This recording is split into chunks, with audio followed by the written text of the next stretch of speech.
Father Almighty. Purihin at dakilain ang inyong dakilang pangalan naman. Hallelujah. Hallelujah, hallelujah.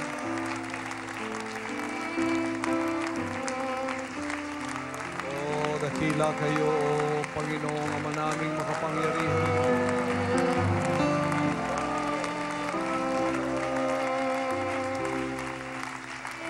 Hallelujah, hallelujah. Oh, hallelujah, hallelujah. Purihin at dakilain ang inyong pangalan, Ama, sa gabing ito. Pagpalain po ninyo ang lahat ng mga anak ninyo.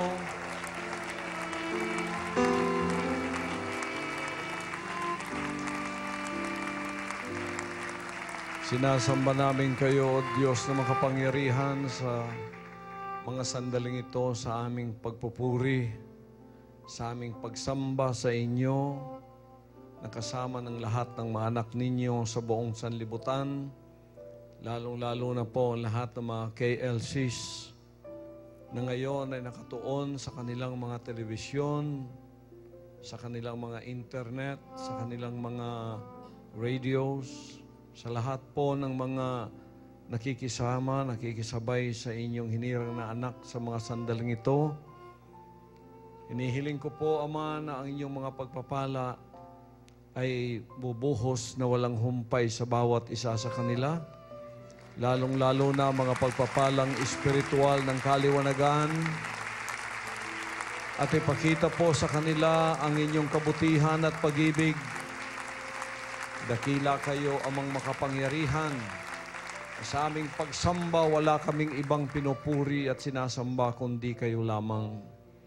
Lalong-lalo na po sa lahat ng ginawa ninyo para sa amin. Tinawag, pinili, hinirang sa mga huling araw na ito upang maging tunay na mga anak ng Diyos na malaya na sa binhi ng ahas ng pagsunod ng aming sariling kalooban.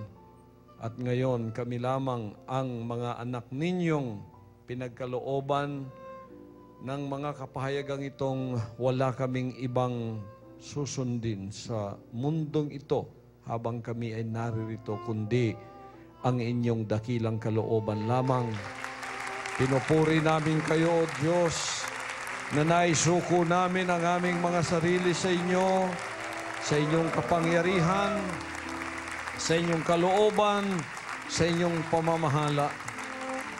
Kaya pinagpala po ang lahat ng mga anak ninyo sa mga sandaling ito na lumilitaw sa buong sanlibutan, lalong-lalo na yung mga tinatawag pa ninyo mula sa lusak ng kadiliman at ngayon pinapupunta sa mahiwagang kaliwanagan ng inyong pag-ibig na sila ay inyong kinupkop.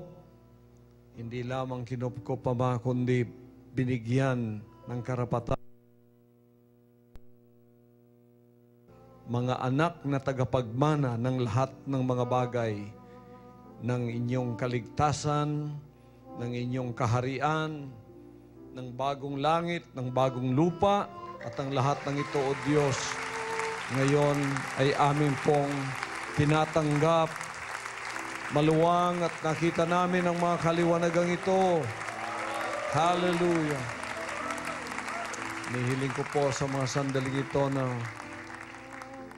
lalo pang maraming pagpapala ang aming tatanggapin mula sa mga kaliwanagang ito habang kami naman matapat na susunod sa inyo, lalago sa aming mga kaalaman, sa aming mga karunungan, sa aming mga pangunawa ng inyong mga kalooban upang habang kami nasa lupang ito, maaasahan ninyo kami, O Amang makapangyarihan, na ang lahat ng mga pangangasiwa na inyo pong ipapatong sa aming mga balikat bilang mga anak ninyo, kami na po ang gagawa para sa inyo sa lupang ito. Kakalat namin ang inyong mga kabutihan, amin pong isisiwalat ang lahat ng inyong mga kaliwanagan sa kapangyarihan ng inyong kaligtasan. Kami po ay narito amang makapangyarihan upang siyang inyong mga kaakibat sa gawain ninyo sa lupa na ipinagkatiwala sa amin. Bawat isang magiging tunay na anak na lalaki at babae, silang lahat kasama ko, pagkakatiwalaan ding katulad ko. Kaya't narito kami, nialay ang aming mga buhay bilang inyong mga anak na kung anuman ang inyong mga gawaing ipagagawa sa amin, Ama, malugod na ito'y aming gagawin. Asahan po ninyo, Amang makapangyarihan, na kami ay narito para sa inyo lamang kalooban, para sa lahat ng inyong mga gawain, sa pagliligtas, sa pagpapalaganap ng inyong magandang balita, upang ang lahat ng mga taong makarinig ay mangagsisi, sila'y makisama sa inyong buhay, itapon ang binhi ng ahas ng pagsunod sa aming sariling kagustuhan, at mula ngayon, ang inyo na po ang aming susundin. Nakasuko kaming lahat sa inyong kapangyarihan at pamahalaan. Hindi lamang kayo kinikilala naming tagapagligtas, kundi kayo ang aming hari magpakailanman, na maghahari sa amin, na kung ano man ang inyong gusto, siyang aming gagawin. Ano man inyong kagustuhan, siyang aming gagawin, Amang makapangyarihan. Kaya, palain po ninyo lahat ng mga kasama ko ngayon, mga anak ng Diyos, mga televiewers, yung sa unang pagkakataon nakapanood ng programang ito, tanggapin ninyo ang mga pagpapalang mula sa kamay ng ating makapangyarihang Ama. Ano man ay inyong kahilingan, matutugon sa mga sandaling ito. Darating ang milagro sa buhay mo. Kung ikaw ay may sakit, ikaw ay gagaling. Kung ikaw ay merong mga hinihiling na material o financial na mga bagay, ito ay ipagkakaloob sa iyo. At kayong nauuhaw sa kaligtasan, pupunuin ng Ama ang inyong mga saro ng mga mabubuting bagay. Tanggapin ang buong kaligtasan at kaliwanagan mula sa Kanya. Hindi pa man nagpasimula tayo sa mga salita ng Ama, ang mga buhos na pagpapalang ito ay inyo nang tinanggap sa mga sandaling ito. Hallelujah, hallelujah. Palain po ninyong mga mana ng kapahayagan sa mga sandaling ito, Ama. Ito'y aming tanggaping maluwang sa aming mga puso, lalo na sa paglago ng aming paglakad na espiritual, para doon sa mga bagong mga anak ninyong kapapasok pa lamang sa inyong kaharian. Tanggapin ninyo ang mga gatas ng mga salita ng Diyos. Para sa mga ginagamit na ng Ama, tanggapin ninyo ang mga pagkain ito upang karagdagang lakas sa inyo, na gamitin kayo sa kaalaman, sa kabutihan, sa kapangyarihan, sa karunungan, sa pangunawa, sa lahat ng kanyang mga kalooban. Salamat po, dakilang Ama. Habang kami magpapatuloy, ang kadakilaan ay nasa inyong pangalan lamang po, sa pangalan ng aming Panginoong Amang makapangyarihan, ang aming Panginoong Hesukristo. Ang lahat ay magsabing Amen. Palakpakan natin siya, mga kapatid. Hallelujah. Kabayan mo ang katabi mo at sabihin mo, ang pagpapala ng dakilang Ama ay mapa sa iyo. Makaupo na tayong lahat, pagpalain kayo ng ating dakilang Ama. Binabati natin ang lahat ng mga anak ng Diyos sa buong sanlibutan na kasama natin ngayon sa live telecast ng Sounds of Worship, Tagalog version, sa ating midweek. At ang lahat ng mga anak niyang nakikisabay sa atin, mga televiewers, mga covenant partners, saan man kayo naroroon, anuman ang inyong mga ginagawa na iniwan upang makisama ngayon sa anak ng Diyos, ang pagpapala ng dakilang Ama ay mapa sa inyong lahat. Damay nating dapat pasalamatan sa ating dakilang Ama. Amen? Daghan kayo tao ang ngayang pasalamatan sa atong gamahanang Amahan. Dili lang sa atong kinabuhi o adlaw-adlaw nga ginadawat, kundi sa tanang higayon. Lahat ng pagkakataon, dapat tayo ay magpasalamat sa Kanya.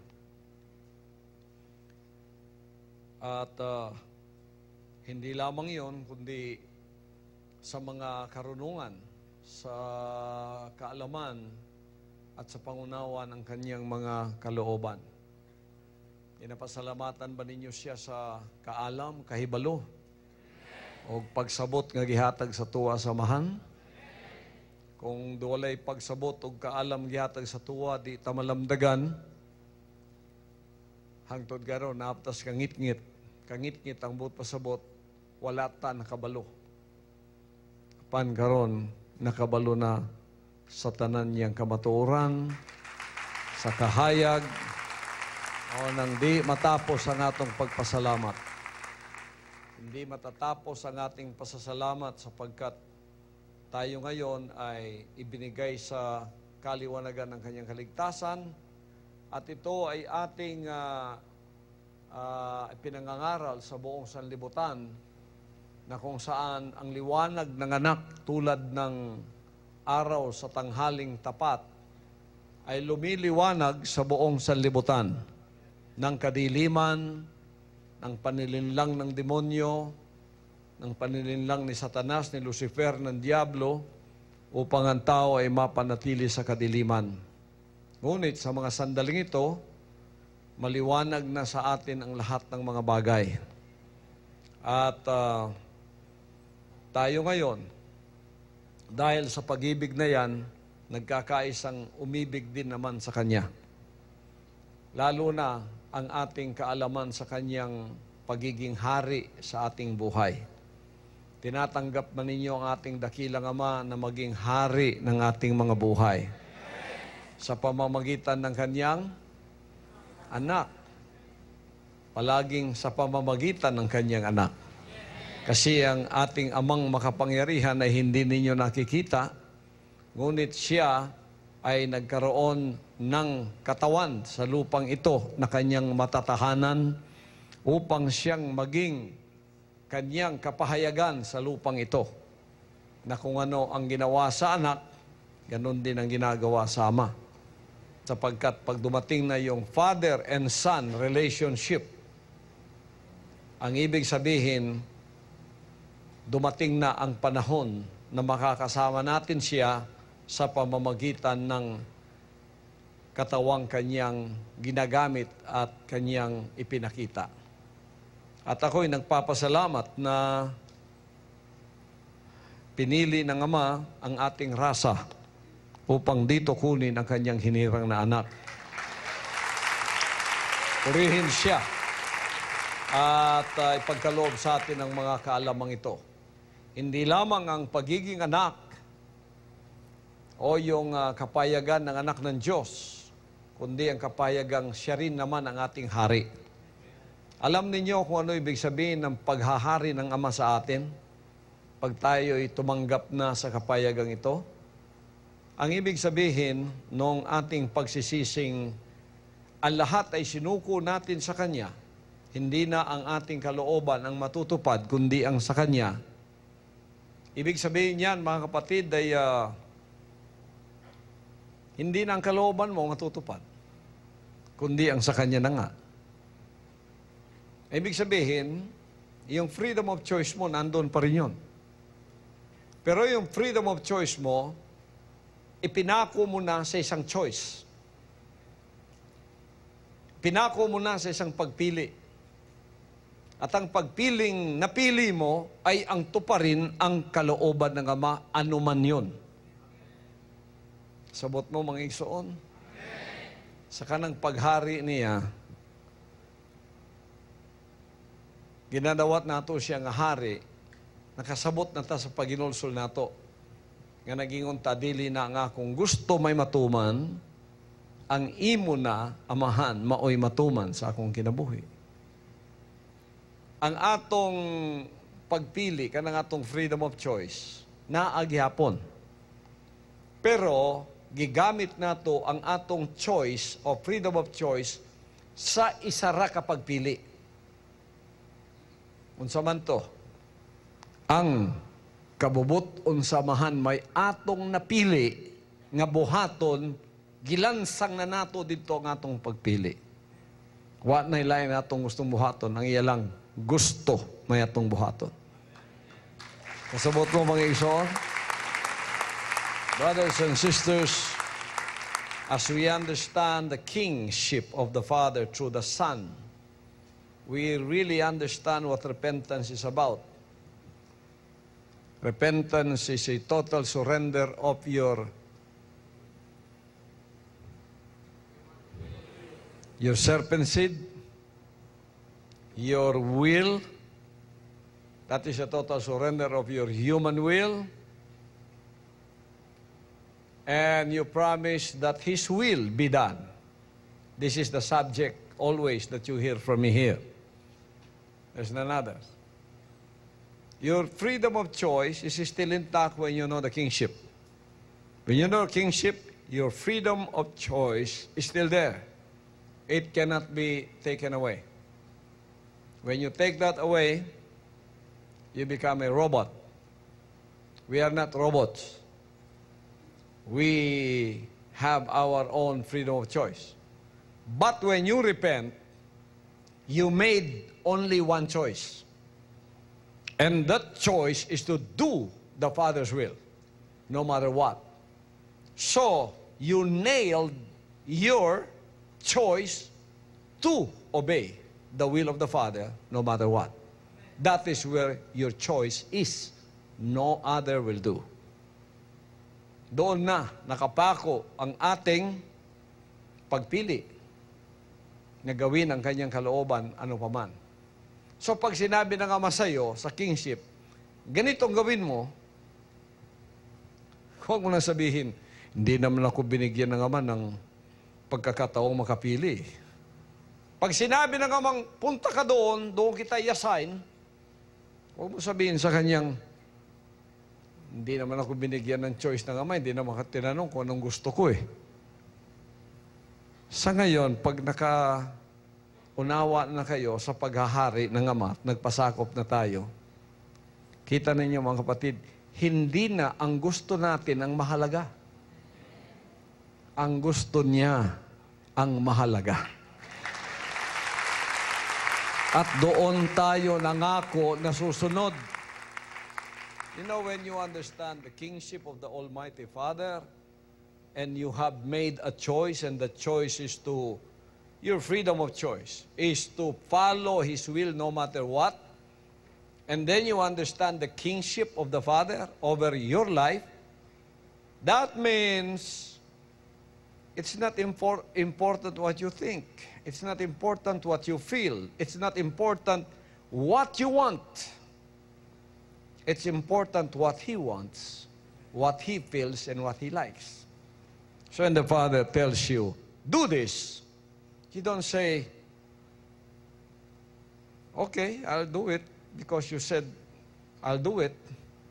But if you will let me make a choice, I will do otherwise. You don't understand the kingship of the Father if you say that. If the Father assigns you there, go there. And you said, if the Father will just give me the choice to make a choice, I will not go there. I will go here. This is what I want. You don't understand the kingship if you do that.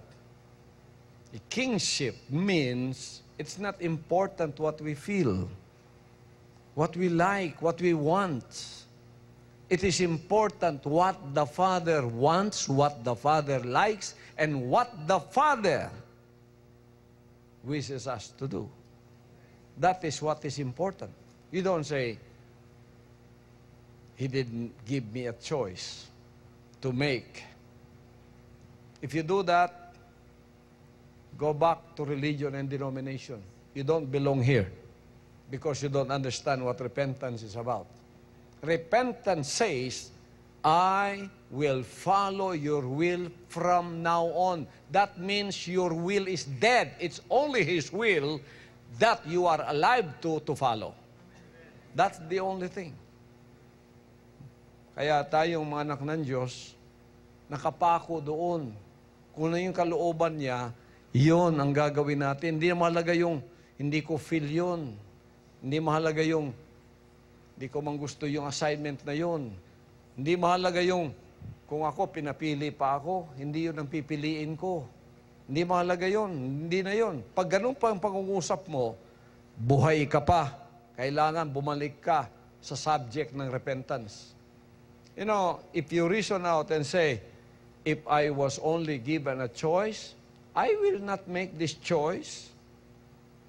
What the Father wants, if the Father wants you to do that, you have to do it. Because you promise. Not my will, but your will be done. So you are subject to the kingship of the Father Almighty. That is the essence of kingdom spirit. That is the essence of what the kingdom is about. So it's not important what you want, what you feel, what you like. It is what He likes, it is what He wants, that is important. So you see, my brothers and sisters, the terms and conditions when you are under the Father's kingship is reversed. It's not what you want, it is what He wants. It's not what you feel, it is what He feels. So we always consider Him. We are focused on His will. What does the Father want? What does the Father, through the Son, wants? It's not always what we want without consideration to the Father. If it is always what you want, and then do it because it is what you want, I tell you, you're still in sin. You're still under the dominion of the serpent seed. You're still unrepented. You don't know what you're talking about when you say that. You don't belong to the kingdom nation. You don't belong to the covenant of the Father Almighty. Kayong mga anak ng Diyos na naririto, unawain natin ang mga bagay na ito. Kasi nandirito ang totoong paglilingkod na kung ikaw talagang maging anak ng Diyos, nakasurrender ka doon, patay ka na sa iyong sariling kagustuhan, buhay ka lamang dahil sa kagustuhan ng Amang iyong sinusunod. Hallelujah. So,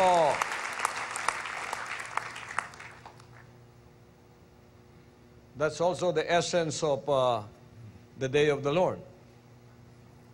That's also the essence of April 13, 2005. It's not the will of man. Even not just amongst kingdom citizens, but amongst others outside who do not know the will of the Father. It is not their will anymore that's going to be done. It is the Father's will. Scientists right now are gathering somewhere to talk about the worsening climate change. It's going to get worse, they said. And if we will not do something about it so drastically right now, it's going to be too late for planet Earth.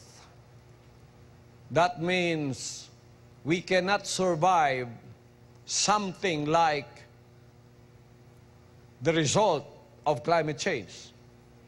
Kita na ninyo ngayon ang nangyayari sa buong sanlibutan. You see what's happening all over the world? Man cannot stop it. Man cannot avoid it. The likes of which we already have experienced here in the Philippines. The result of climate change. What is this, my brothers and sisters? It is the warning I told you that beginning April 13, 2005 is the day of the Lord.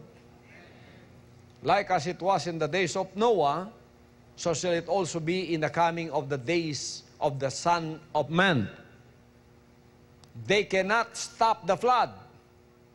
They cannot stop the result of climate change. This is judgment upon this earth today. Ito'y kahatulan ng sanlibutan itong nakalimot sa Kanya. Kita ninyo, mapigilan ba ninyo ang Sendong? Ang Yolanda, mapigilan ninyo? Hindi nyo mapigilan yan. Mulang April 13, 2005, wala na akong humpay sa pangangaral ng mga bagay na ito. At mula ng mga araw na yon, sunod-sunod ang mga bagay na ito ay nangyayari sa buong sanlibutan, hindi lamang sa atin dito. Bago lamang ang bansang Europa, doon sa bandang London, binaha sila ng katakot-takot, hindi pa nangyari sa buong buhay nila yon. Italy, iba pang mga lugar, Washington, ngayon, state, nakaranas ng grabing landslide, killer landslide.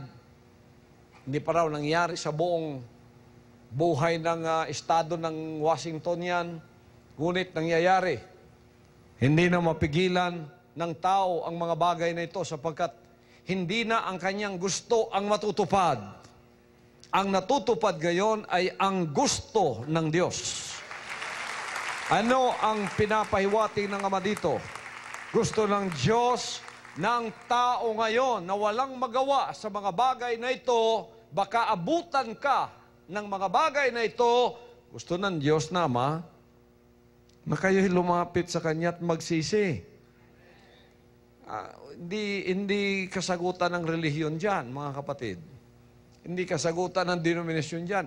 In fact, yan ang mga problema natin sa mga huling araw na ito dahil ang paglilingkod natin sa hindi tama ay karumal-dumal sa harap ng ating dakilang Ama. Ang araw ng Panginoon darating, gusto natin at hindi. At ito'y narito na. Natupad na yung pangitayang binigay niya sa akin 2 beses nung ako'y batang-bata pa.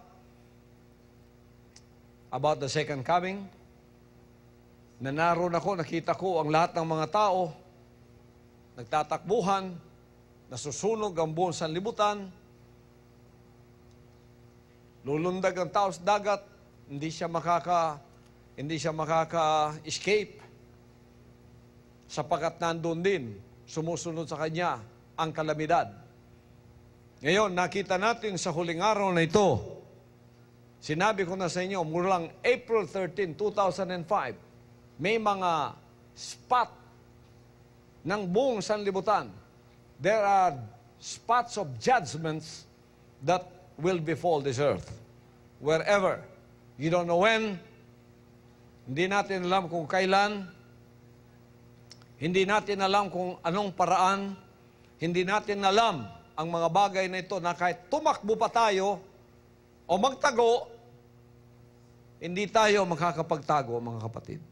Sapagkat aabutan at aabutan ng tao ng mga bagay na ito. Kita ninyo yung bago lang nangyari sa atin ng Yolanda. Inaasahan nila malakas na hangin. Kaya't nagtago sila sa malalaking mga bahay-sambahan ng relihiyon.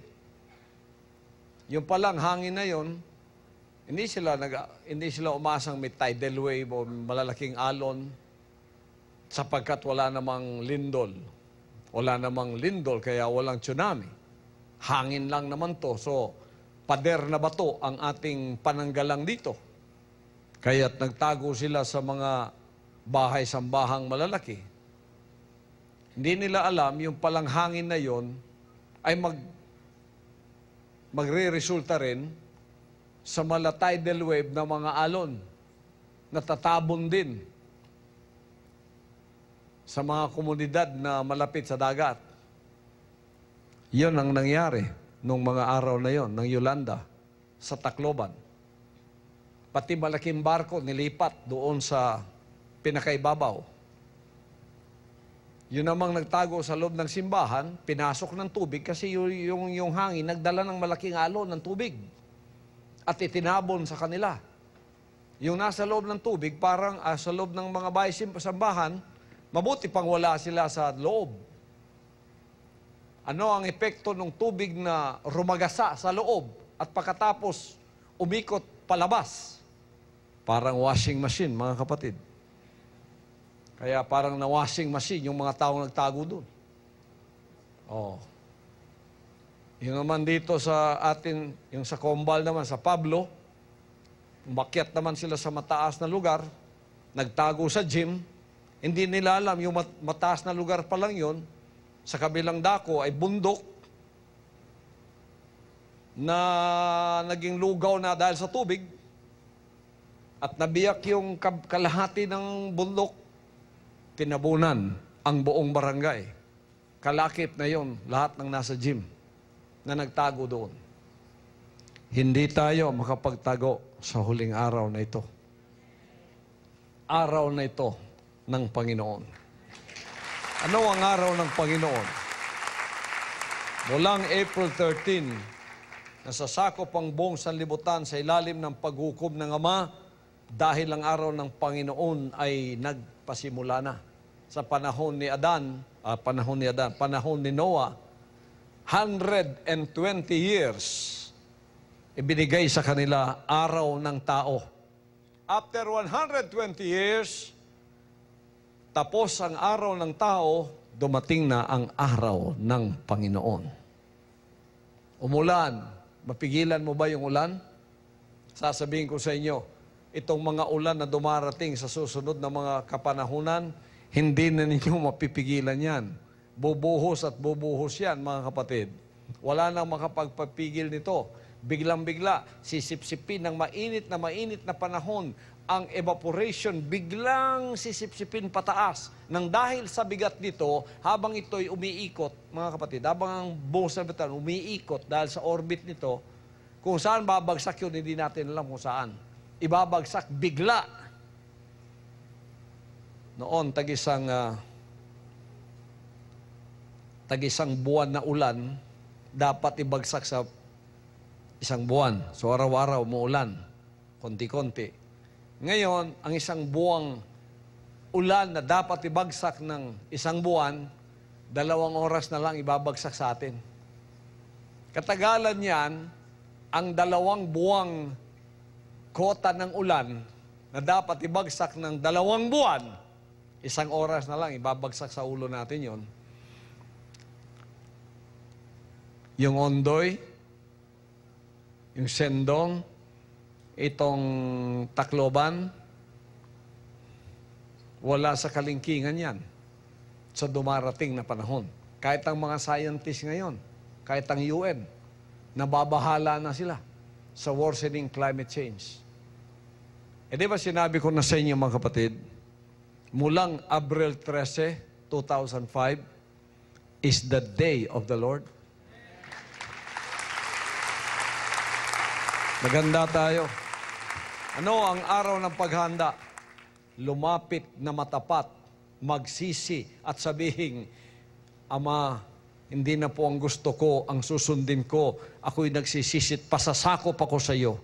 Ang tanging pag-asa ng tao ngayon, pumasok sa arka ni Noah. Ano ang arka ni Noah ngayon ng kaligtasan? Wala si paring Noah dito. Ako ay yung bagong Noah. Ano ang arka ng kaligtasan? Pagsisisi. Makakapasok ka sa arka pag ikaw nagsabing, hindi ng kalooban ko ang susundin ko. Hindi na mahalaga yung aking gusto.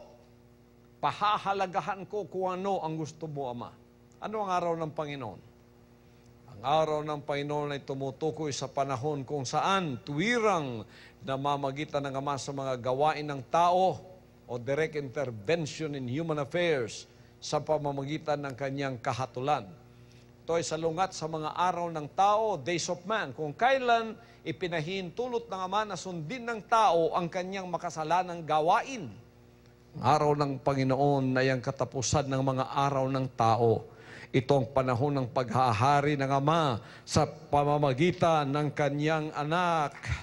Ang Kanya lamang kalooban ang mabubuhay sa lupang ito. Purihin Siya.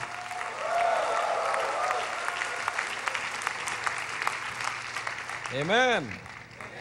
Ito yung katuparan ng mga Gawa, Kapitulo 17, 30 hanggang 31. Basahin natin, mga kapatid.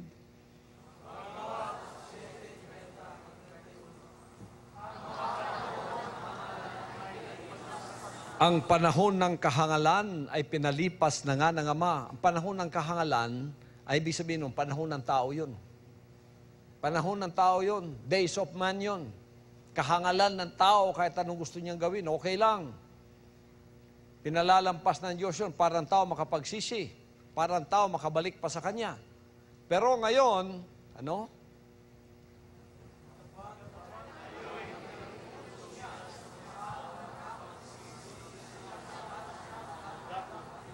datapwat ngayon, ipinag-uutos niya sa mga tao na mangagsisi silang lahat sa lahat ng mga dako.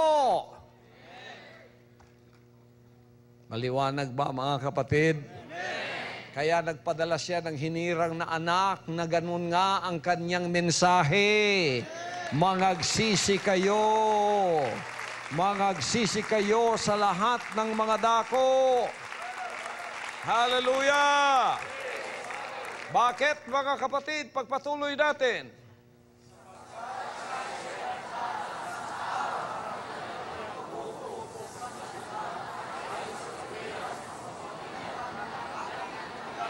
Sapagkat siya'y nagtakda ng isang araw na kanyang ipaghuhukom sa sanglibutan ayon sa katuwiran sa pamamagitan ng lalaking kanyang itinalaga. Anong araw na yung kanyang itinakdang hindi pa natin alam noong sinulat yan? Abril 13, 2005. Yan ang araw na kanyang itinakda na pasisimulan na ang kahatulan sa lupang ito. Hallelujah! Pag naabutan ka ng judgment na yan at hindi ka nakapagsisi mga kapatid, aywan ko sa mga mahigit na 6,000 taong yumao doon sa Yolanda, sa Tacloban, ilan kaya ang nakapagsisi sa mga taong yun? O kaya yung mga nabutan ng sendong, o kaya yung mga sa tsunami na lang sa Thailand, ilan kaya ang nakapagsisi doon? Kaya yung mga nangamatay doon sa Amerika, doon sa New York, nung binomba yung sa 9/11, ilan kaya ang nakapagsisi doon? O kaya yung naaabutan ng mga ganitong bagay na hindi nila alam at hindi nila inaasahan, ilan kaya ang nakapagsisi sa kanila? Kung meron man, sana alam ko. Kasi magpapasakop sila sa kaharian. Swerte sila kung inabutan sila at yumao sila na may pananampalataya. Pero alam ko yung mga nakapagsisi, ligtas yun. Liligtas na ngayon. Kaya siya nagtakda ng isang bagong Jerusalem. Maunang naghimo siya sa kabagong Jerusalem. Mauna ang syudad nga diin mo, dagan mo, safe mo. Spiritual na nga city. Dili ni mo may mong syudad na, huwa ka nakahinulsol. Kaya mahalaga to. Eto, nakita niyo. Oh.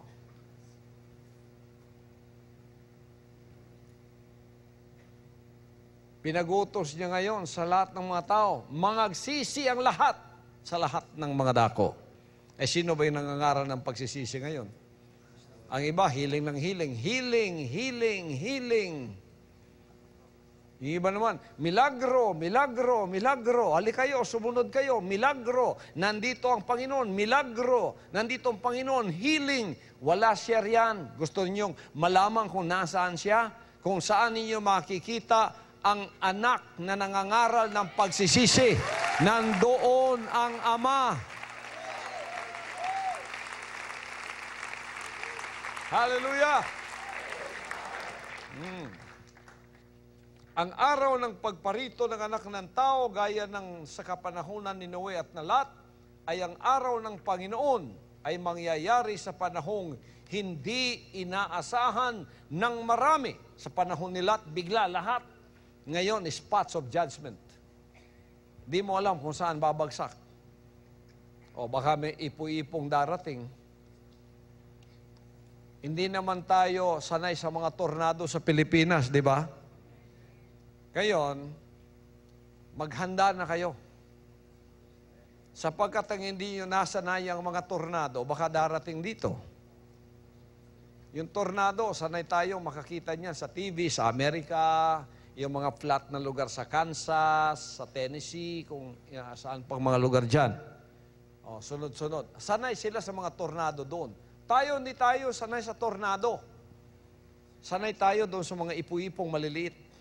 No, yung parang hangin na umiikot, tapos pinaglalaroan pa natin. Lalaki yon, mga kapatid. Pag dinaanan ang building na ganito, wasak yan. Yung mga 20-footers na mga truck, laruan yan. Hihigupin yan pataas. Tapos ibabagsak, hindi mo alam kung saan. Ganong kalakas yung mga tornado. Hindi tayo sanay sa Pilipinas niyan. Sanay natin dito, ulan, baha, bagyo. O, ngayon, magsanay na kayo kasi darating yan. Kung saan, mag-ingat na kayo. Yung mga pawid na bahay ninyong yan, laruan ng tornado yan. O. Amen. Hindi ako nananakot, totoo ito. Nakakatakot talaga, pero ito'y totoo, mga kapatid. Matthew 24:37-39. Basahin natin, mga kapatid.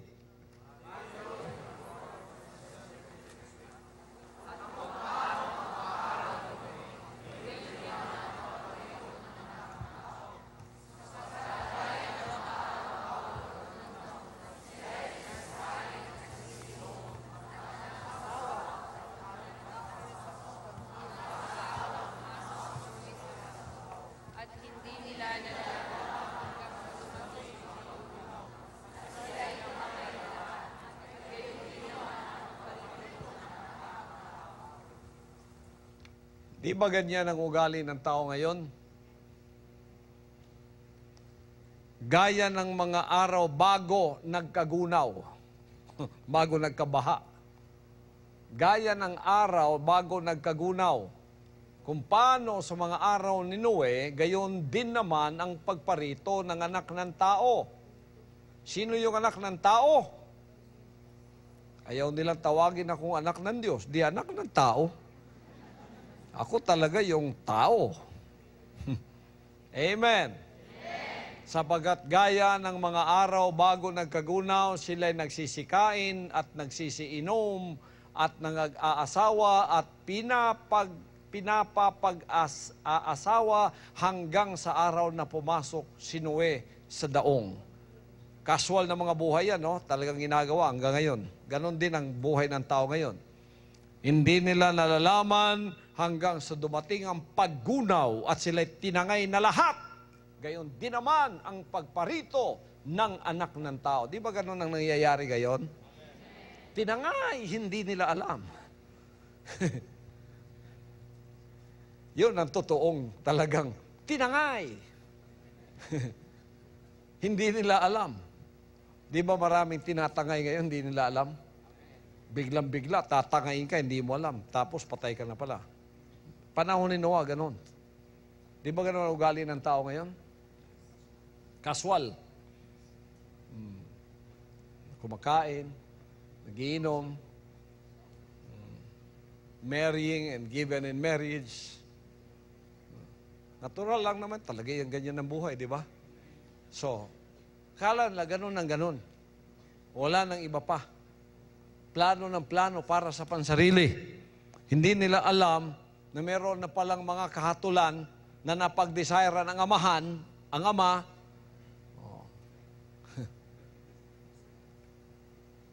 Halo-halo na ni.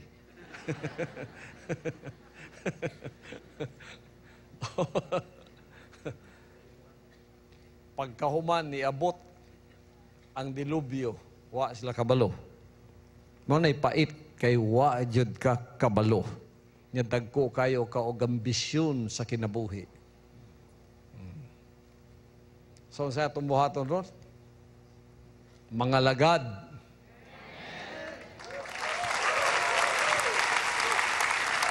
Naglingkod. Huwag mo nang planuhin ang buhay mo na ikaw-ikaw lang. Kailangan, isama mo na talaga ang tunay na pagsisisi sa buhay mo. Kaya binigay niya dito kanyang hinirang na anak, pinadala niya ang kanyang kaharian sa lupa nang dahil sa kanyang awa at pag-ibig sa tao, na ang tao ay kailangang makapasok. Nahihirapan ang taong pumasok nung wala pa nga ang kaharian dito sa lupa.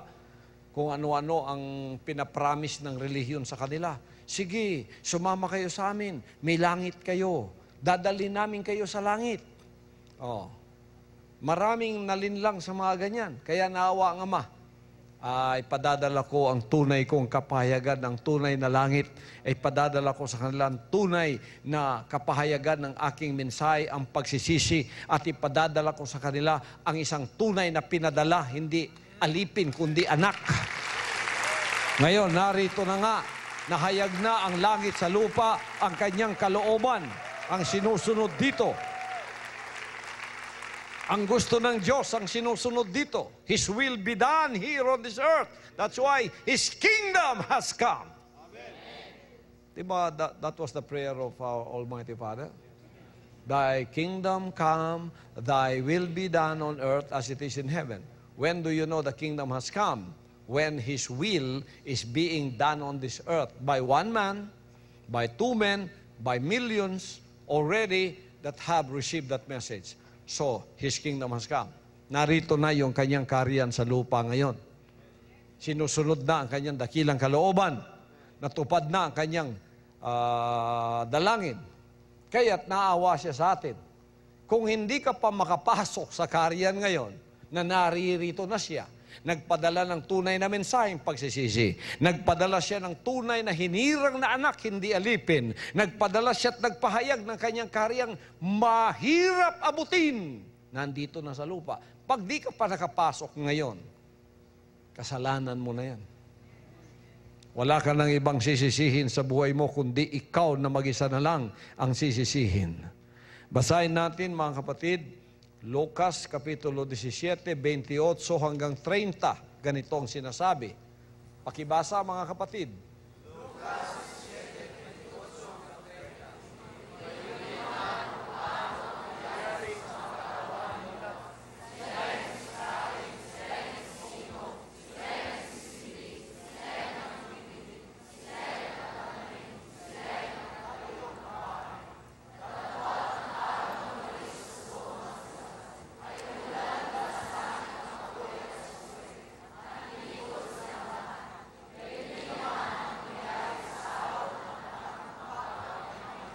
Gayon din naman ang mangyayari sa araw na ang anak ng tao ay mahayag.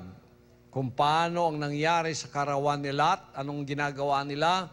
Nagsisikain, nagsisiinom, nagsisibili, nangagbibili, nangagtatanim, nangagtatayo ng bahay. Yun namang kabilang binasa natin kanina, nag-aasawa, pinapag-asawa. Ito naman, nagtatanim, nagtatay ng bahay. Natural ang buhay, casual ang buhay. Datapwat ng araw na umalis na si Lot sa Sodoma. Umulan mula sa langit ng apoy at asupri at nilipol silang lahat. Hindi natural ang ulan, tubig eh. Ito, apoy. Kaya sinabi ko na kanina sa inyo, hindi natural yung tornado sa Pilipinas. Pero mag-ingat kayo.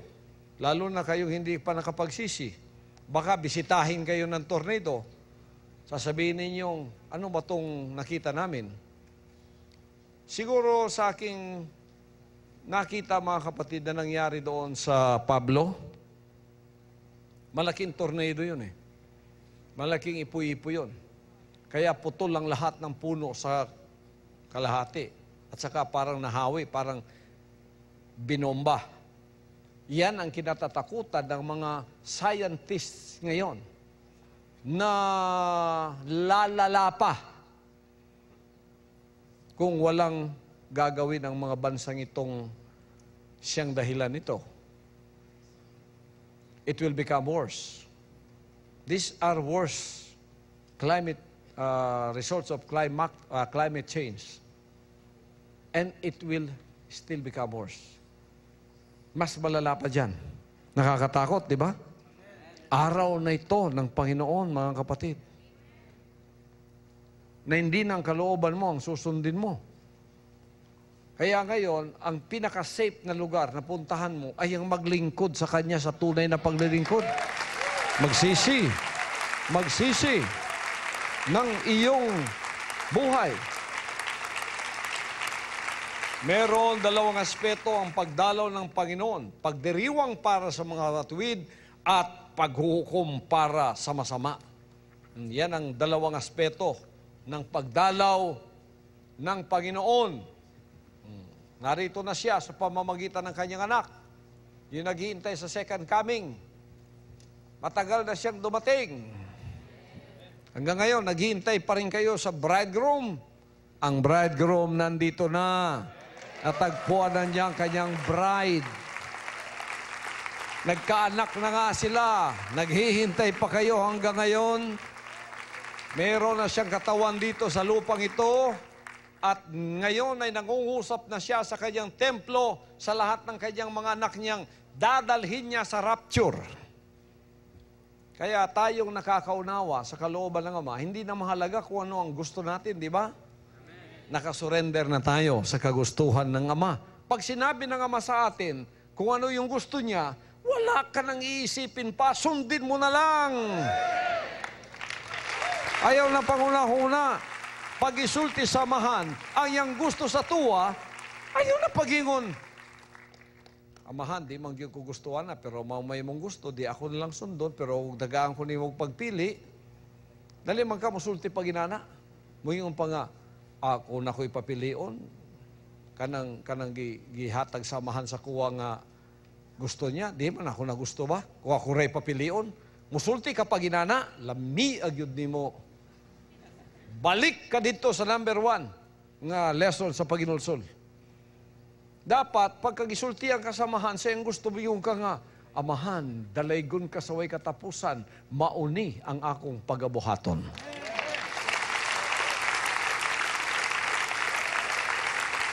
What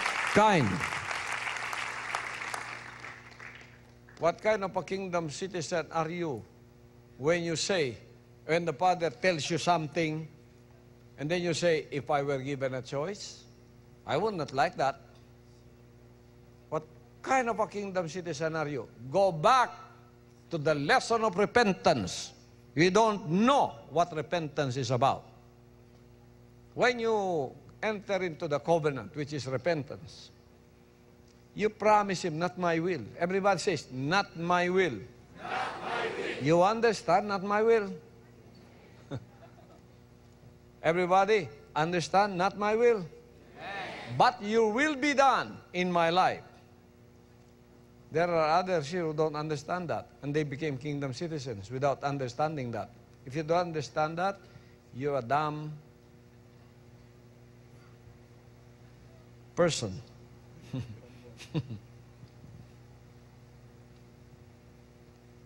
The Father is not expecting you to say, if I were given a choice.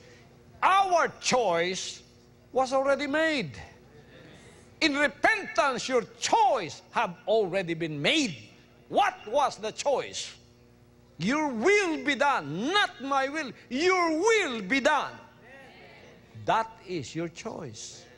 So don't say, if I were given a choice. Go back to repentance. Maybe you have not repented. Maybe you have not understood it. In repentance, you make a choice.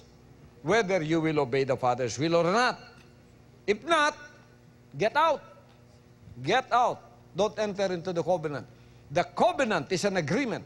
Amen. It's an agreement that says, Father, not my will. Not one iota of my will be done. In fact, I will bury this will, because it is the serpent seed that was planted within me that made you an enemy against me. You bury that. That is an agreement that you made. And then all of a sudden, when we are already obeying the will of the Father, you would suddenly say, if I were given a choice, what? Huwag ka kasabot. May pa ng mga taga-bukid kaya nakasabot.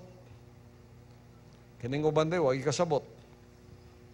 Hindi talaga naintindihan ng iba dito kung ano yung repentance. You understand what repentance is? That is when you enter into the covenant. That is when you make a promise. That is when you sign an agreement. The Father already signed an agreement for us that if we obey His will, we will be blessed. We will become children, sons, and daughters. We will own heaven. We will own eternal life. The Father already signed that with His blood in Calvary. Now, if you want to enter and own everything that He has promised you, you signed also by repentance. Magpirma ka rin. You sign by repentance. When you submit yourself and say, by repentance, Father, not my will, but your will be done, you sign the agreement. That was already signed by Him in Calvary, by His own blood, by His own life. So both of you have signed. I signed that, and I agreed with the Father, with my choice. My choice now is none other but to obey His will no matter what. But that's why you hear it from me. My heart is fixed. My mind is made up. When I made the choice, I will not reverse it. I will follow His will.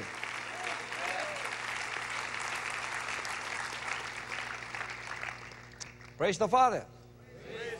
That's why when I began following His will, it was His will for me to stay in that mountain for 5 years.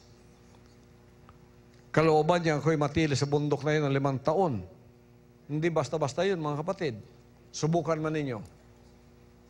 Mag-grounded kayo sa 1 hektarya, 5 taon ka doon, sige daw. Ang pagkain mo saging, walang radyo, walang TV, walang newspaper, wala kang makakausap.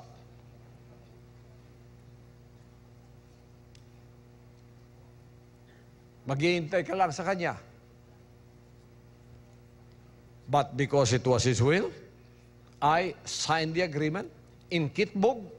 Father, from now on, I'll follow your will. He signed me there. He assigned me there in that mountain for 5 years, under intense persecution, under intense fire of persecution, and hardships, and trials, and testings. But because I signed my name, I was loyal to my signature. I will not back out. That is who I am. Then, yung mga uban nere, mag-sign-sign kunuhay. Pagkatapos day, ang ilang ipirma. Lapis. Nga ang eraser, hinanakataas. Once masulay ang gamay, gikuha ang iyang ipang pirma nga lapis, gi-erase ang iyang pirma. Kisa may mutuon ni mo na, ang amahan mutuon ni mo, inanaka ka huyang, ganyan ba? Ang iba sa atin, hindi natin alam kung ano yung pagsisisi. No. Pagsisisi ay isang kasunduan na pinirmahan mo. Pag pumirma ka, nakapirma na kasi ang ama dyan eh. Nakapirma na siya ng ang kanyang kalooban talagang mangyayari sa lupa mula ngayon. Kaya inagaw ni Satanas na ipagkakaloob niya sa atin, pagpipirma din tayo ng isang kasunduan. Kaya choice nating pumirma tayo ng kasunduan na ang kanyang kalooban ang gagawin, hindi na ang sa atin. Pagkatapos ngayon, habang sinusunod natin ang kasunduang yan, ang iba naman, mga traidor, mga taksil, breach of contract ang ginagawa. Hindi nila ino-honor yung kanilang pinirmahan. Tapos papaluap mo pa. Oh, kala ko pumirma ka. Akala ko nagsisi ka na. Oh. Hindi na ito denominasyon, mga kapatid. Totohanan na ito. Day of the Lord ito.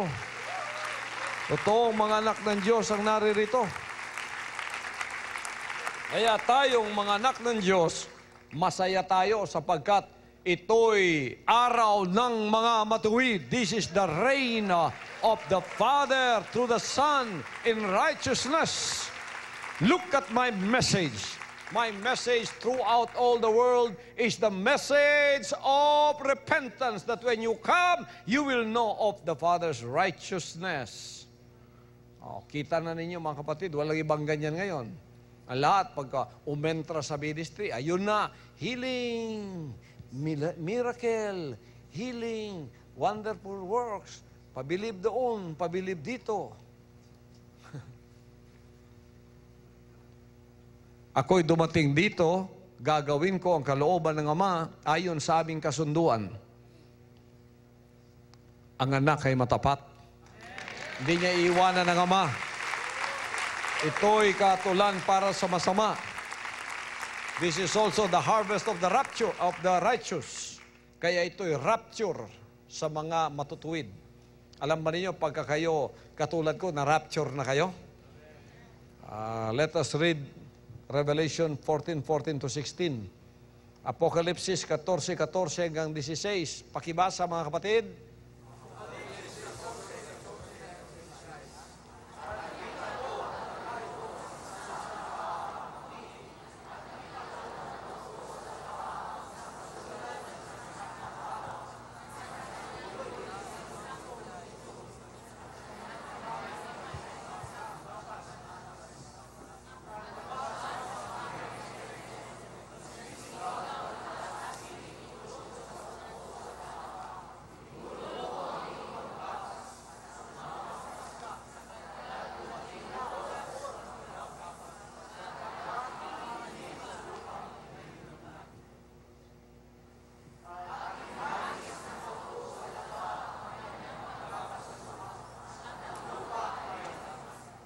Nangyayari na ba yan ngayon, mga kapatid?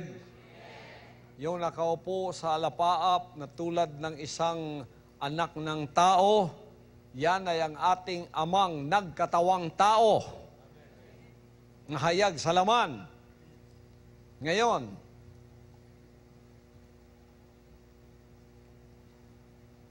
panggapas na matalas ang kanyang nasa kanyang kamay.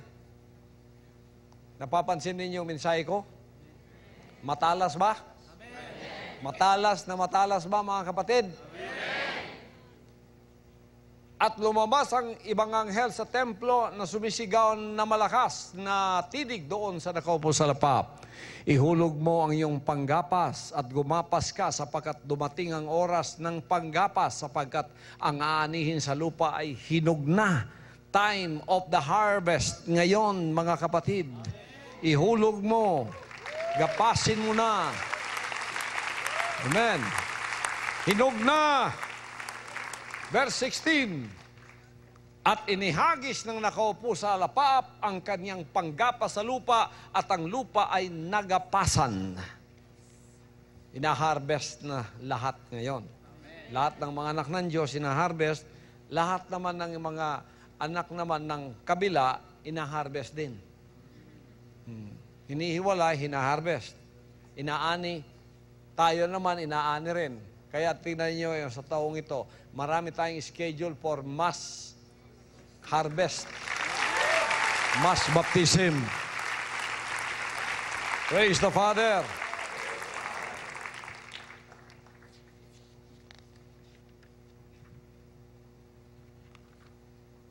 Pagpatuloy natin sa 17 hanggang 19, mga kapatid.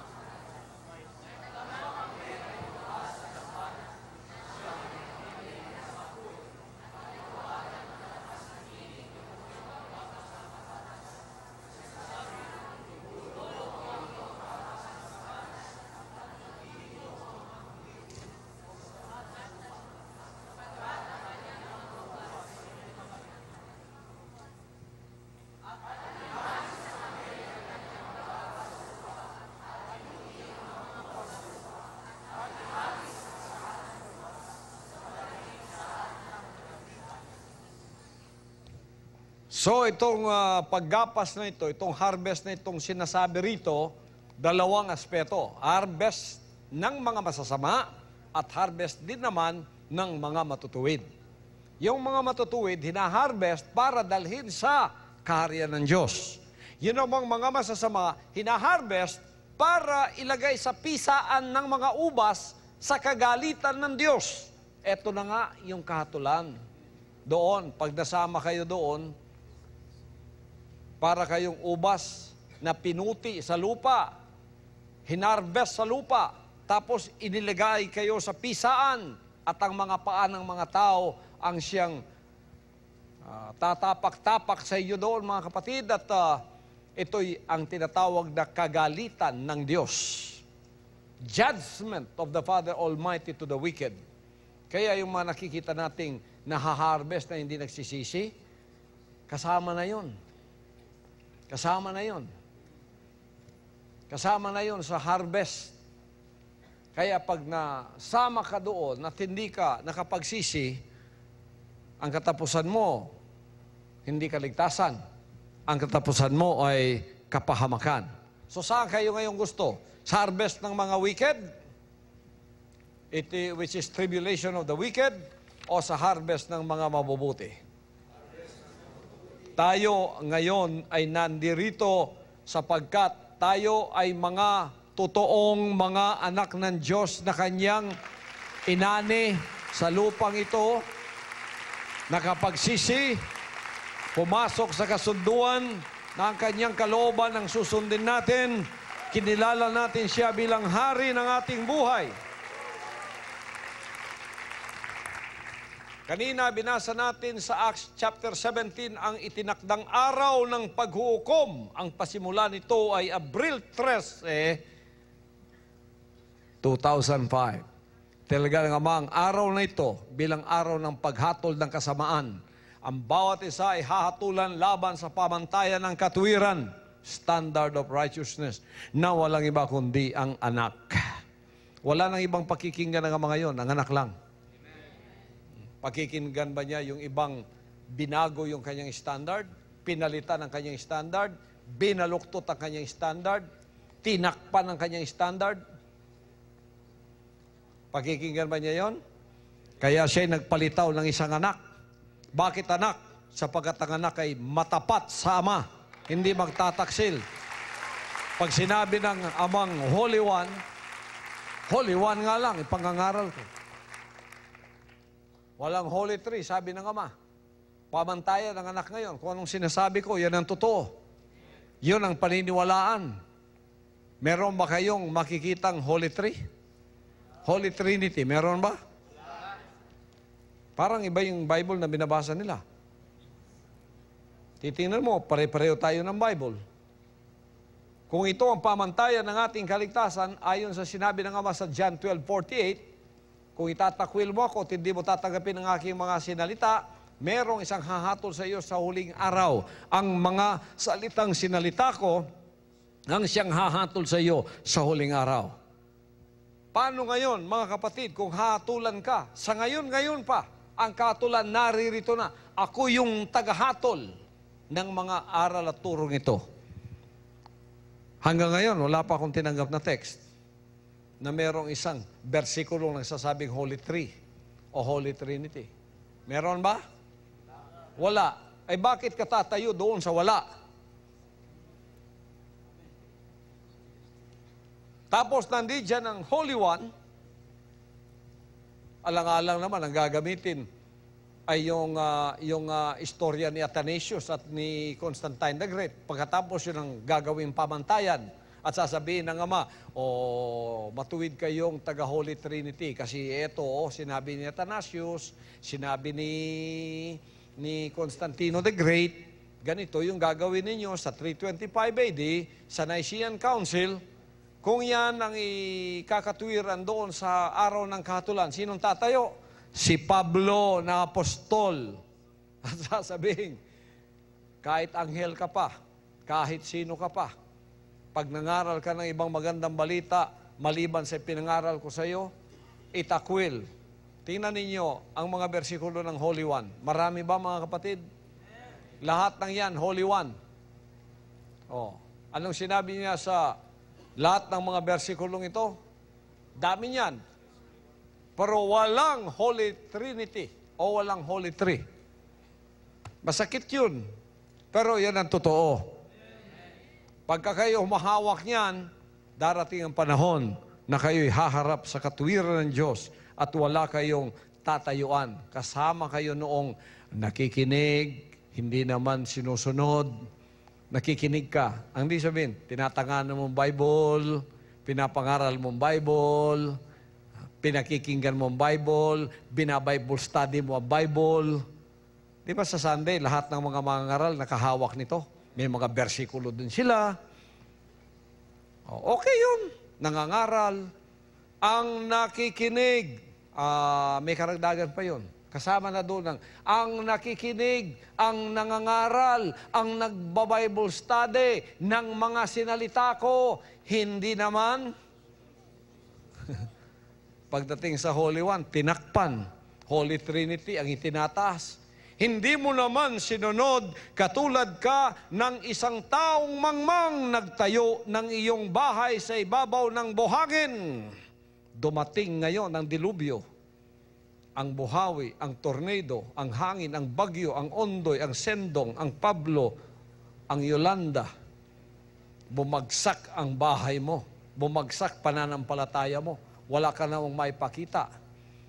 Ang ibig sabihin, Bible study mo, tinanganan mo, pinakinggan mo, pinangaral mo, hindi mo naman sinunod. Ano naman yung kabilang sinabi ng Ama? Pero yun namang nakikinig, ako, isa ako doon, nakikinig, hinahawakan, pinapangaral, binabible study, pero sinusunod, mahihahalin tulad siya sa taong matalino, nagtayo ng kanyang pananampalataya o bahay sa ibabaw ng bato. Lumagpak ang ulan, dumating ang bagyo, dumating ang buhawi, dumating ang tornado, hindi bumagsak sapagkat siya'y nakatayo sa bato. May tinatayuan ako. O, halimbawa ngayon, sa paghatol, isa ko sa hatulan ng Ama. Anong itinuro mo sa kanila, anak, patungkol sa akin? Holy One po, Ama. Sige nga, ipakita mo sa akin. Naku, uulan ng mga bersikulo. Dami-dami.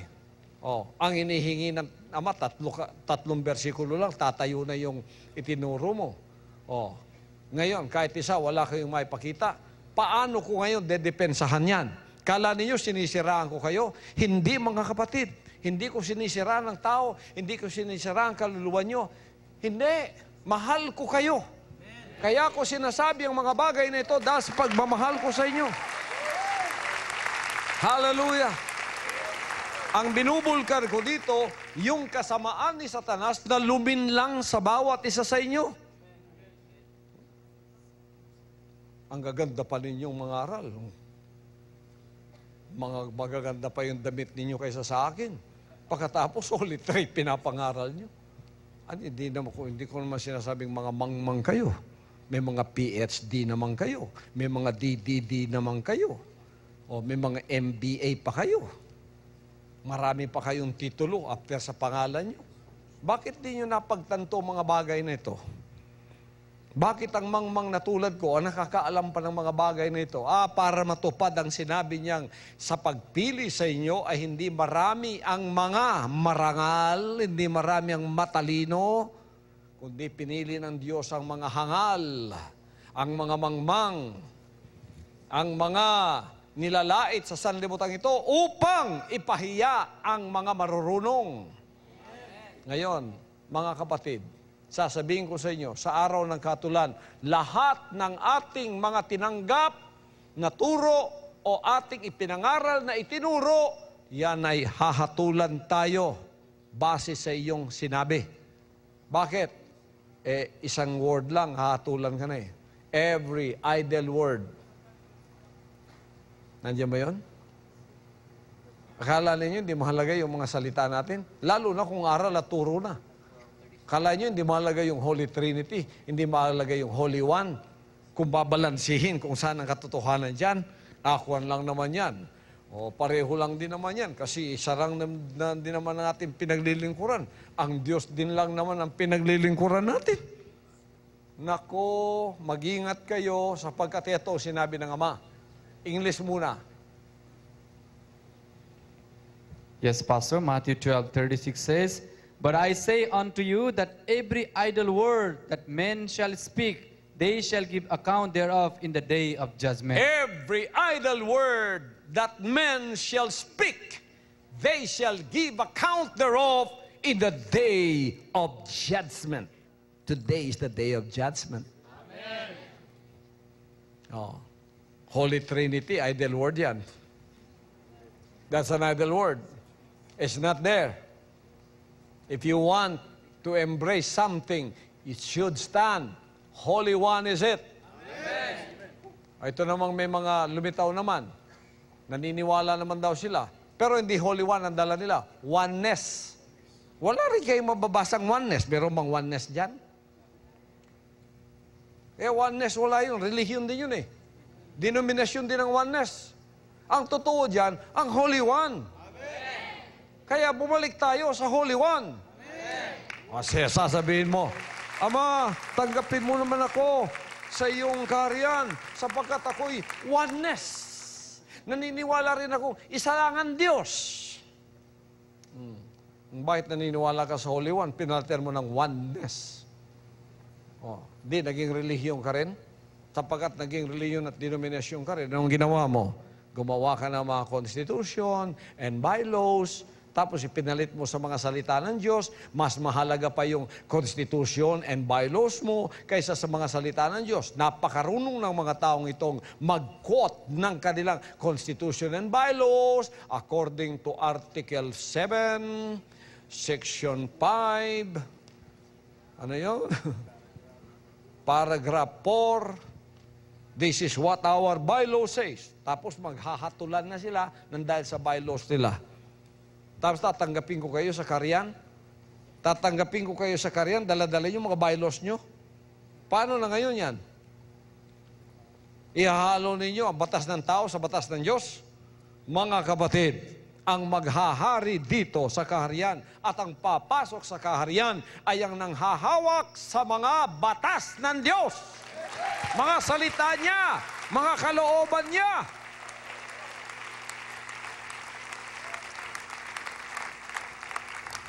John 5:22-23, pakibasa nga mga kapatid kung bakit mahalagang ang anak ang pakinggan natin sa huling araw na ito.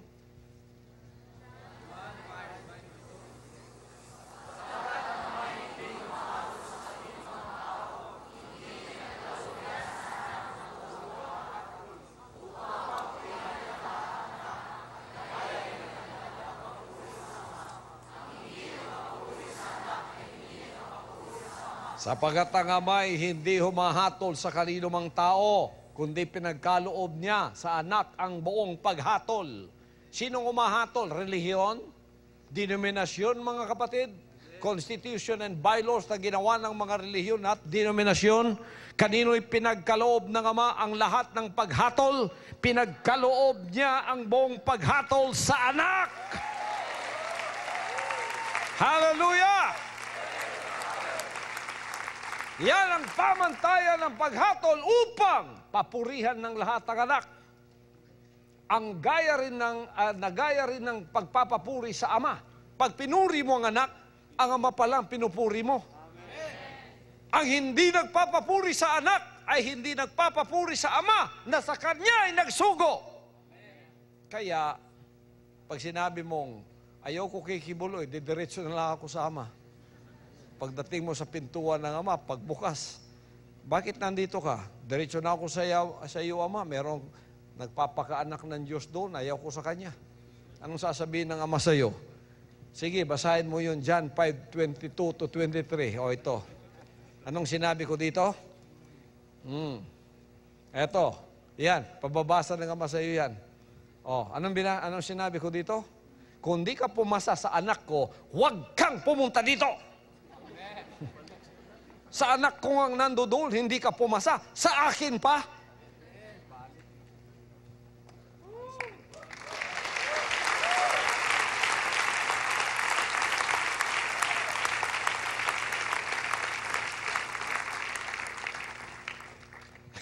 Ang kuyawa na, pagbalik ni mo, di ka nakatultol sa planet Earth. Basig masaag ka, pagbuhabre. Pag-abre. Buwahahahaha. Nasa tanas. Uy, nasaag ka. Oh. Di ka nakabalik. Ano na ipabasa sa amahan sa ibo, ha? Yan ang ipababasa ng Ama sa iyo pag dumiretso ka sa Kanya. Sapagkat ibinigay na niya sa lahat, ang lahat, sa katwiran ng anak, sa paghatol ng anak, at karapatan ng anak yan, mga kapatid ko. Huwag ninyong kalilimutan yan. Hallelujah, hallelujah. Nandito ngayon sa anak ang ministeryo ng pagbubukod o separation. Ang buong paghatol ay pinagkatiwala ng Ama sa anak at sa araw ng Panginoon ang lahat ng kasamaan ay itinatabi at pinaparusahan. Hallelujah. Tatabi, separation na to ngayon. Sino ang disobedient? Kaliwa kayo. Sino yung obedient na pumirma ng kasunduan o covenant na nagsabing hindi ng kalooban ko ang sayo ng susundin ko? Sa kanan kayo. Kayo'y mga tupa. Kahit itong mga tupang ito, susubukan pa ito. Kung totoo ba ang kanilang sinabi, susubukan sila upang mapatunayan kung sino ang mga ginto sa kanila. Ito namang sa tabing ito, kayo'y mga kambing, ako'y nauhaw, hindi nyo ako pinainom. Ako'y nagutom, hindi nyo pinakain, etc., etc. Kailan Ama? Kung ginawa mo sa Kanya, ginawa mo sa akin. Kung ano ang ginagawa ninyo ngayon sa akin, yan ang exactly ginagawa ninyo sa Ama. Ano kayo pagdating ng kahatulan? Pagka nilait ninyo ako, i-replay ko ang sinabi nyo. Anong sinabi mo tungkol sa akin? Naku, si Kibuloy, kulang na lang ang buntot at sungay para maging kinatawan ni Satanas dito sa lupa. Sinabi mo yun, hindi ka makapagkaila, i-replay ko yun, may video pa. Kung ano, sabi ng Amang, sinabi mo sa kanya, siyang sinabi mo sa akin. Saan ka pupunta ngayon? Darating ngayon si Satanas. Kompletong dala-dala niyang kit. May kit na dala-dala. Ano yung kit na dala-dala? Surprise! Sabi ni Lucifer sa iyo, taga-akin ka, kapatid. Hindi ka taga dyan. Nilait mo ang anak, sinabi na nga sa iyo, dito ka. Dahil nalinlang kita, dito ka. May sorpresa ako sa iyo. Anong sorpresa ni Satanas? Bubuksan niya yung kit niya ngayon.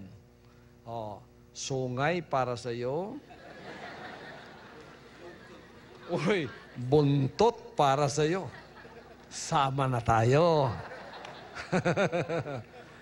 Di, magkamukha tayo. Tingnan mo yan. Kayo namang mga nagmamahal sa akin, pinupuri niyo ang anak, minamahal ninyo ang anak. Kung gaano ninyo minahal ang anak, ganyan din ang pagmamahal ninyo sa Ama. That's why it's important for us to really follow the Father's will here on this earth today through the Son. When the Son says to you something and you embrace it and you did not say, if I were given a choice, I will not. I will not do this. I will not like it. And then I will replay that before you. And the Father will replay that before you. You didn't love me unconditionally, did you? The Father said, I loved you unconditionally. I paid with it with my life in Calvary. I signed the agreement that I will love you forever. That's why my will be done here on this earth. That will save you. And then you came in and signed your name by saying, I repent, not my will, but your will be done. But when I told you, this is what I want, this is what I like, you said, if I were given the choice, I will not do it. What will the Father do to you? You will be spewed out of His mouth. He said, if you are not hot or cold, I'll spew thee out of my mouth. I were that you were cold or hot, but because you are lukewarm at rasabante, hindi ka tatanggapin sa langit niyan. Hallelujah.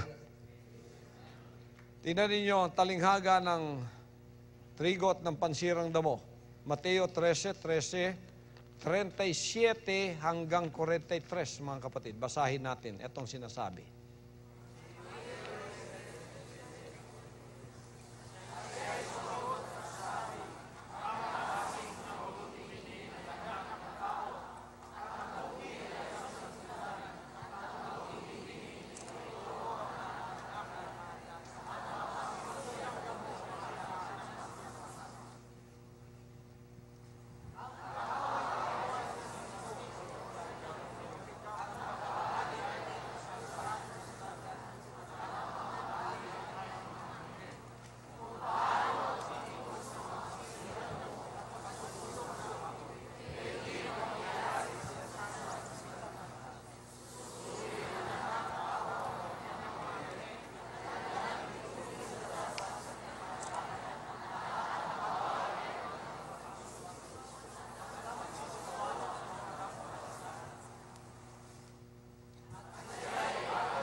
Tingnan ninyo, ang ministeryo ng anak ay ang paghihiwalay ng mga trigo at pansirang damo.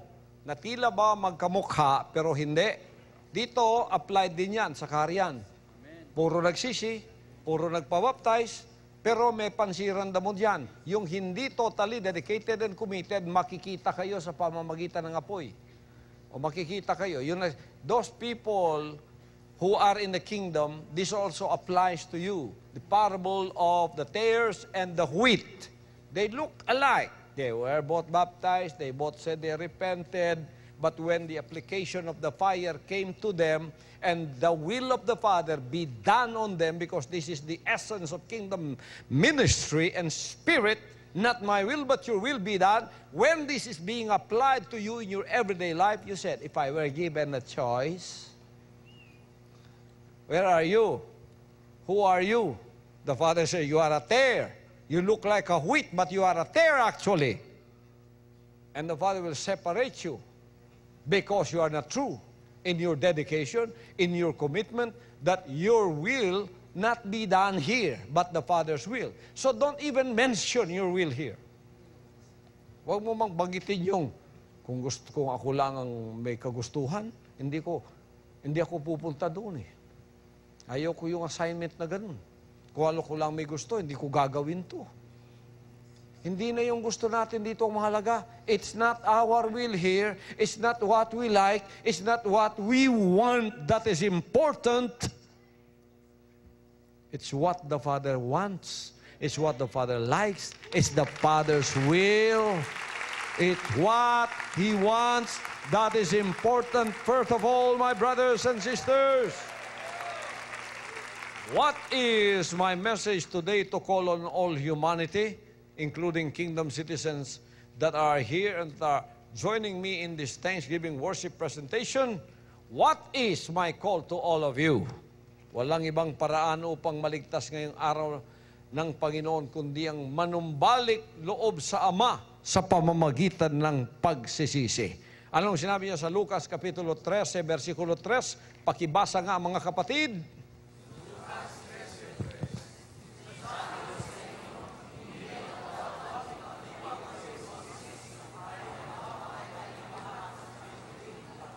Sinasabi ko sa inyo, hindi datapwat malibang kayo'y mangagsisi, ay mga mamatay kayong lahat sa gayon ding paraan.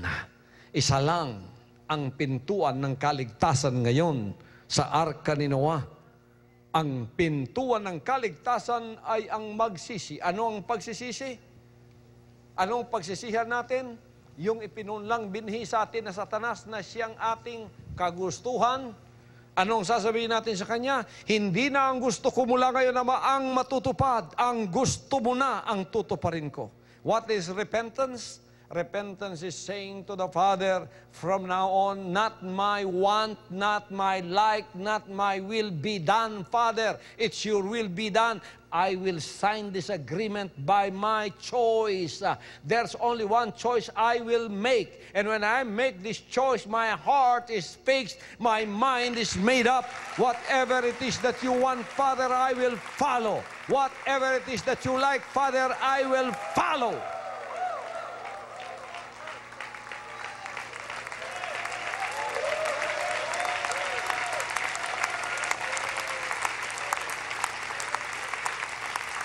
That's why we are a holy people. That's why we are a holy people. Because we follow the Father's choice. We follow the Father's will. We follow the Father what He wants. We follow what He likes. If the Father will let you follow what you want, what will you do? Follow your own will. That's why people here who don't understand what they're saying when they say, if I were given the choice, and then you made your choice. What did you do with your choice? This is the Father's choice. This is the Father's will. This is what the Father wants. And you did not subject yourself to that because you didn't understand what repentance is about. It was signing an agreement that this will be done. And then you follow your own choice. What did you do? What did you do?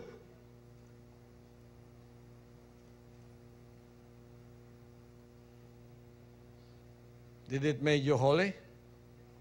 Did your choice make you holy? Did your choice make you more closer to the Father, to the Son? Did your choice made you more on fire to do His will? So you're still a sinner.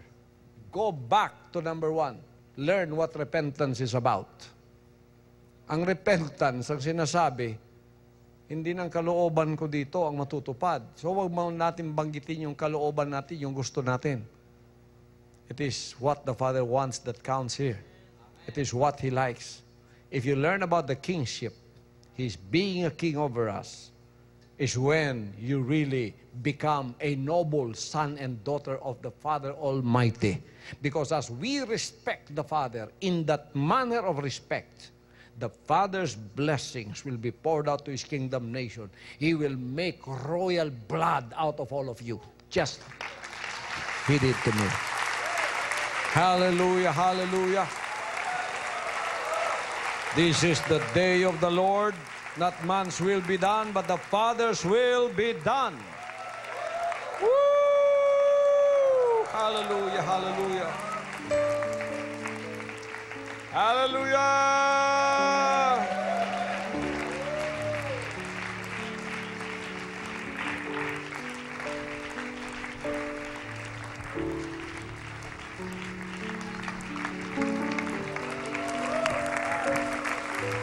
Hallelujah, hallelujah.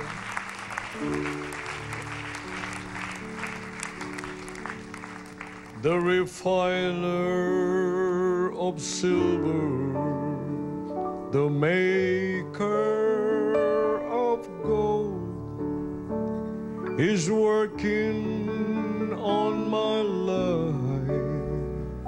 My heart He now holds. When the fire has burned up the things that controls, I'll walk from His furnace, shining like gold. Oh, please take me, Jesus. Take all I can give. Let me know that this life's not all I'm gonna live. Whatever you make me, that's all I will be. I'll not question your way, Lord. just shine on through me. When the furnace that I walk in seems too hot to bear, there were 3 Hebrew children who've already been there. But even the clothes on their backs would not burn, so why should I leave him now that it's come my turn? Oh, please take me, Jesus,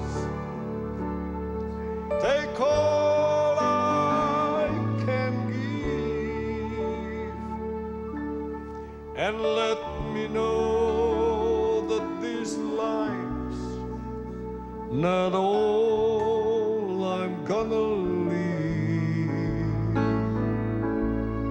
Whatever you make me,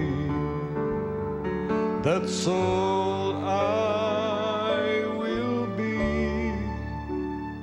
I'll not question your way, Lord. Just shine on through me. Oh, please take me, Father. Take all I can give, and let me know that this life's not all I'm gonna leave. Whatever you'll make me, that's all I will be. I'll not question your way, Lord. Just shine on through me. Whatever you make me, that's all I will be. I'll not question your way, Lord. Just shine on through me.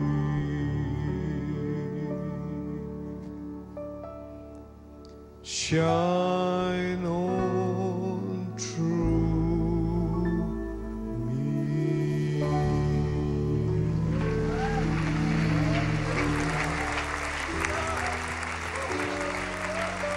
Amang makapangyarihan, salamat po sa mga mensahe ngayon, sa mga mana ng kapahayagan. Pagpalain po ito nyo sa puso ng bawat isang mga anak ninyo na ito'y lalong nakapagpatibay sa kanila pong pagsunod sa kasunduan na kanilang pinasukan at pinirmahan na kanilang mga puso ay tanging para sa iyo lamang. Ang aming mga pag-iisip ay para sa iyo lamang na kalooban, Ama. My heart is fixed, my mind is made up. I understand, Father. I understand your will.